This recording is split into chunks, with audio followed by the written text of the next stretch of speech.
तिथीच्या राजाच्या आपण पाठपूजनसाठी आलो. पहिलं तर कमिटीला माझा खूप खूप धन्यवाद, मला बोलवलं, इज्जत दिली.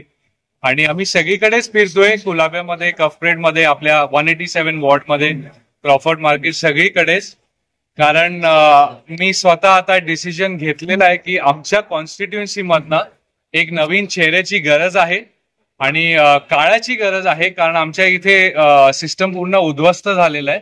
म्हणून मी स्वतः आमदारकी लढायचं यावेळेस मी हा डिसिजन घेतलेला आहे. सर, अनेक अजून आपण हा विचार केलेला नाही, पक्ष किंवा अपक्ष, मला लोकांसाठी काम करायचंय, हा आपला हेतू आहे. त्याच्याशिवाय आता मला काय कळत नाही. सर, अनेक युवक आपल्याशी जुडत आहेत, काय सांगाल? मी स्वतः तरुण आहे, युवा आहे, म्हणून मी युवा पिढीलाच जास्त महत्व देतोय. कारण आमच्या इथे तुम्ही सिस्टम बघितलं तर खूप गोष्टी आमच्या इथे आम्ही दुर्लभ झालोय. स्पोर्ट्ससाठी काय नाही, एज्युकेशनच्या नावाने काय नाही. आम्हाला काय क्लासेस लावायचे असतं तर गिरगावच्या पुढे कुलाबानी कफपेडच्या पोरांना जायला लागतं.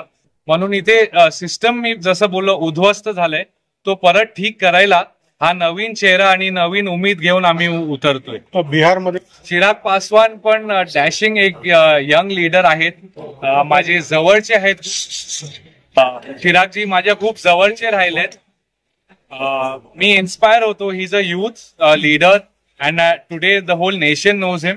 ही is an inspiration to me. मला त्यांच्याकडनं खूप काही शिकायला भेटतं, कारण ते आहेत माझ्या जवळचे आहेत. ते आहे, इन्स्पिरेशन आहे. आणि त्यांच्यासारखंच काम आपल्याला पण एकत्र या आणि एक नवीन चेंज साठी या आणि हा इथे इतिहास घडवण्यासाठी या एकत्र. कामा हॉस्पिटल या दोघांचं मिळून एक मेडिकल कॉलेज सँक्शन झालेलं आहे यावर. तर आपल्याकडे आता खूप सुधारणा होणार आहेत, लोकांसाठी सुविधा येणार आहेत आणि ऍडमिशनच्या पण कोटा महाराष्ट्रामध्ये वाढणार आहे. तर मी साहेबांना पण सांगेन की इकडे आपल्याकडे खूप सुधारणांची गरज आहे, तर तुम्ही पण लक्ष ठेवा. नक्कीच. पासवान साहेब यांचे भाऊच आहेत चिरागजी, ते आता केंद्रीय मंत्री आहेत, तर त्यांचीही मदत आम्हाला लागेल. कदाचित गणपतीमध्ये आपण त्यांना आमंत्रणही करूया.